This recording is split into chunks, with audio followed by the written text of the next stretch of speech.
ca trù là loại hình nghệ thuật dân gian được hình thành và hoàn thiện cơ bản về lối chơi, cách hát vào thế kỷ thứ 15, có ý nghĩa đặc biệt trong kho tàng âm nhạc Việt Nam gắn liền với lễ hội, phong tục, tín ngưỡng, văn chương, âm nhạc, tư tưởng, triết lý sống của người Việt.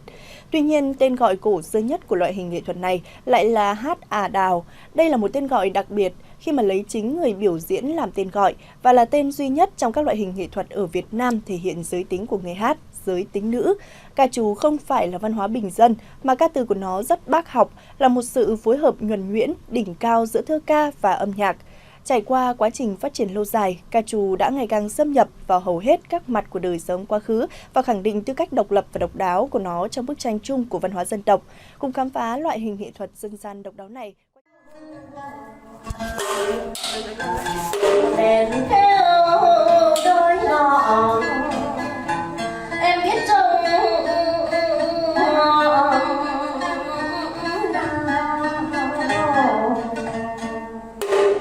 tắm mát lên ngọn đến sông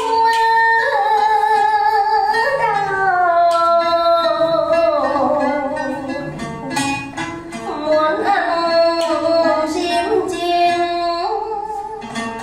thời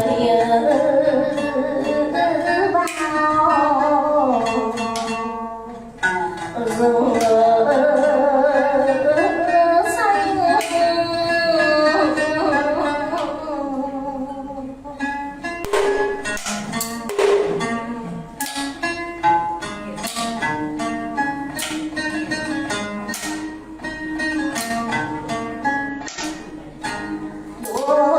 Đôi sông là đôi sông, có sông trước nước chảy đôi sông.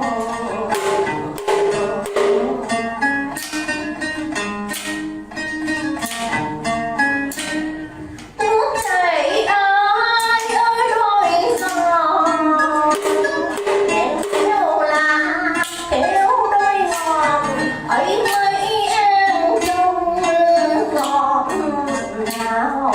Em muốn tắm mát thời ngọt con sông nào.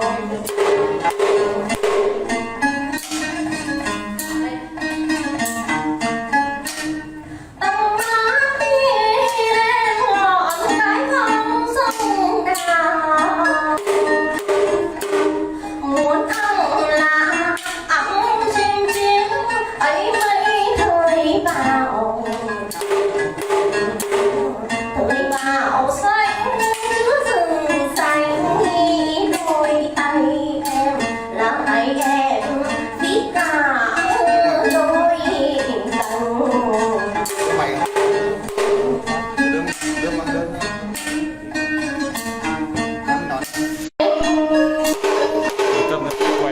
Quả chim là chim thì ai ấy mấy quả xanh.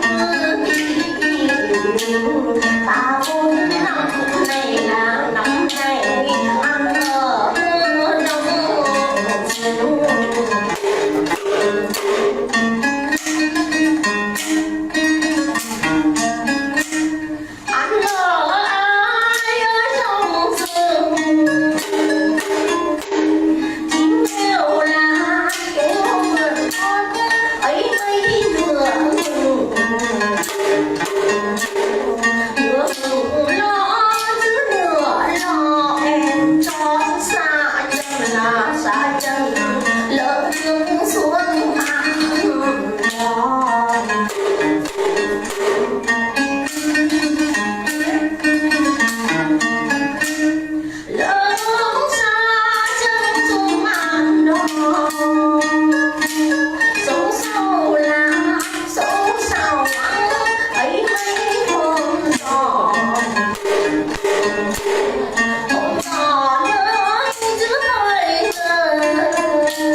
like to introduce the art of ca chu, the history of it, and some of the instruments that are being used while performing.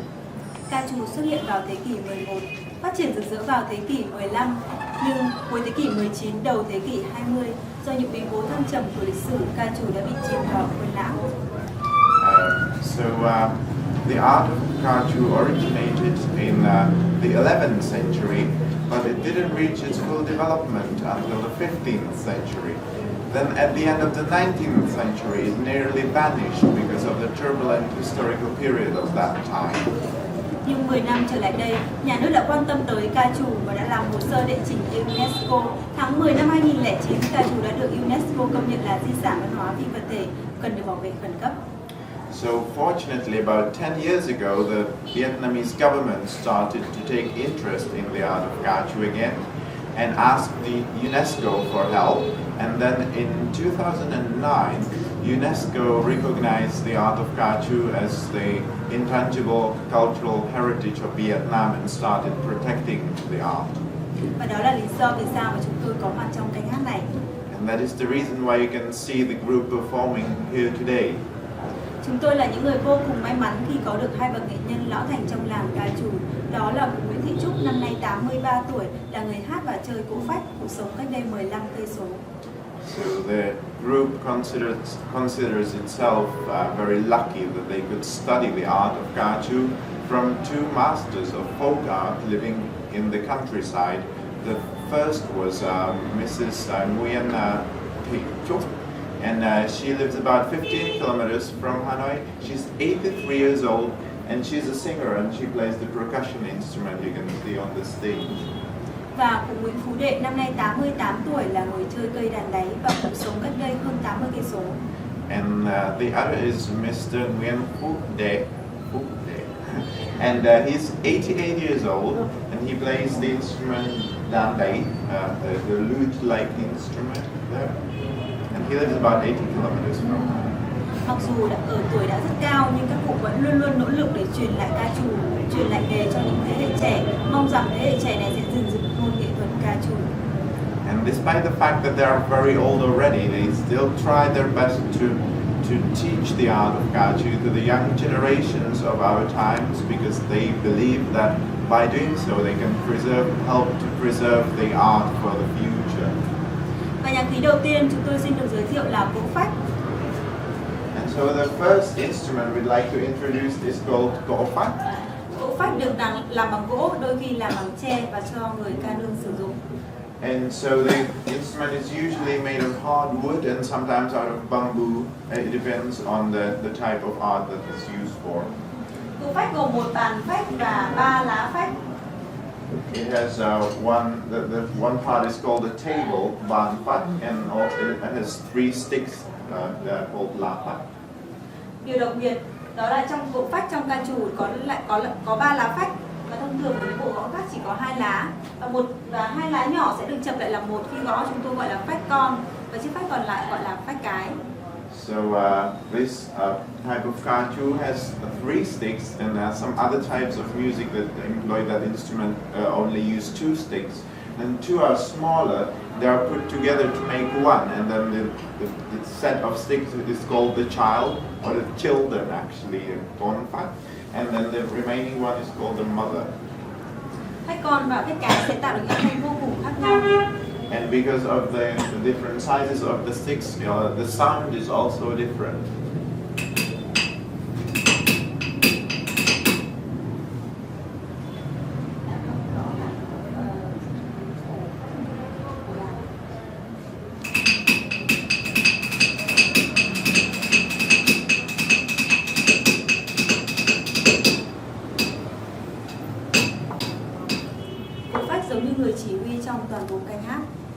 So it serves as the conductor of the whole band because it sets the pace and the rhythm and tempo. Nhạc khí tiếp theo là cây đàn đáy. And then the next instrument is called đàn đáy. Gọi là đàn đáy nhưng lại không có đáy. And đàn đáy could be translated as a bottom or back instrument or bottom lute, but it's called a bottom lute, but it has no bottom as you can see because there is a hole from the other side. Cây đàn có 3 dây và một chiếc cần đàn rất dài. Có thể nói đây là cây đàn có chiếc cần đàn dài nhất thế giới. It has 3 strings and a very long neck, and the neck could be said that it's the longest instrument neck in the world. Thông thường ở những cây đàn gãy khác, khi người chơi nhấn ngón tay tại một phím đàn sẽ được âm thanh cao hơn âm thanh ban đầu. Nhưng ở cây đàn đáy này nhờ chiếc cần đàn dài, cây đàn lại có thể làm được âm thanh thấp hơn âm thanh ban đầu vẫn tại một phím đàn. So with other string instruments, or with the famous or normal string instruments, when you press the string against the fret, it produces a higher tone. Whereas this, thanks to its long neck, it can employ a special technique where you actually lower the tone on the same fret by pressing it in a certain way. You can, yeah.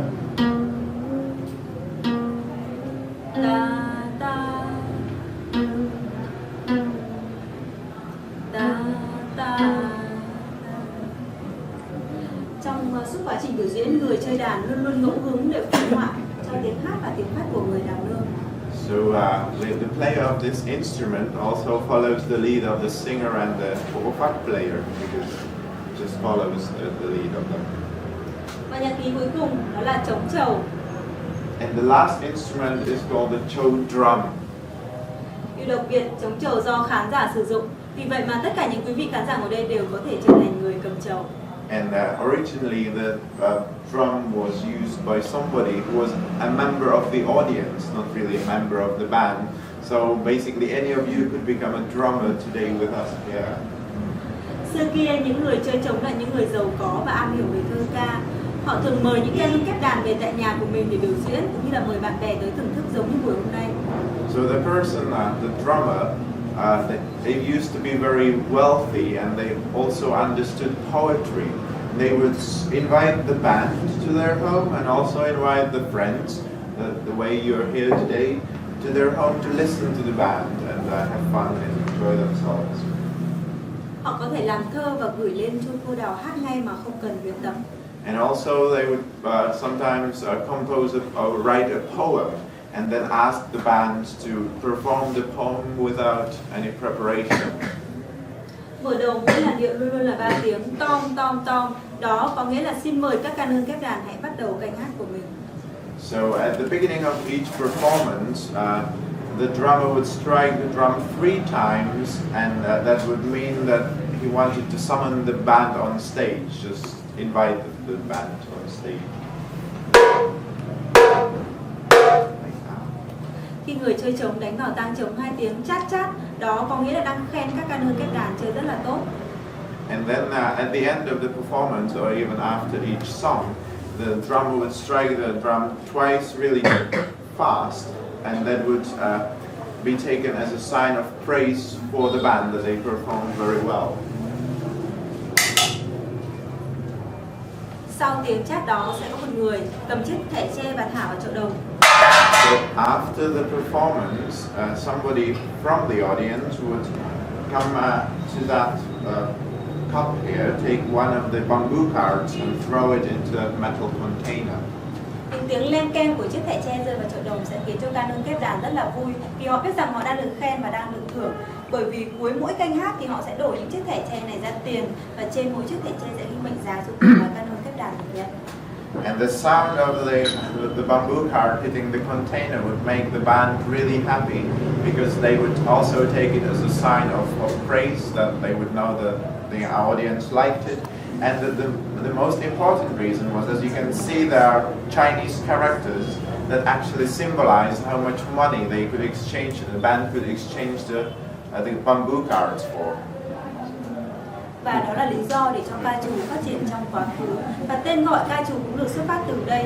Ca nghĩa là hát, còn trù chính là chiếc thẻ tre này. And so that was the reason why the art was quite developed, because it was a good way of making money. And also the art derived its name from these cards, because ca in Vietnamese means to sing, and chu means is the name of these cards. So basically, if you translate it literally, it's singing for bamboo cards. Và bây giờ là thời gian dành cho quý vị có thể lên chơi thử những nhạc cụ mà chúng ta vừa được thưởng thức, có thể đưa ra câu hỏi, chúng tôi sẽ được giải đáp và có thể chụp ảnh trong thời điểm này.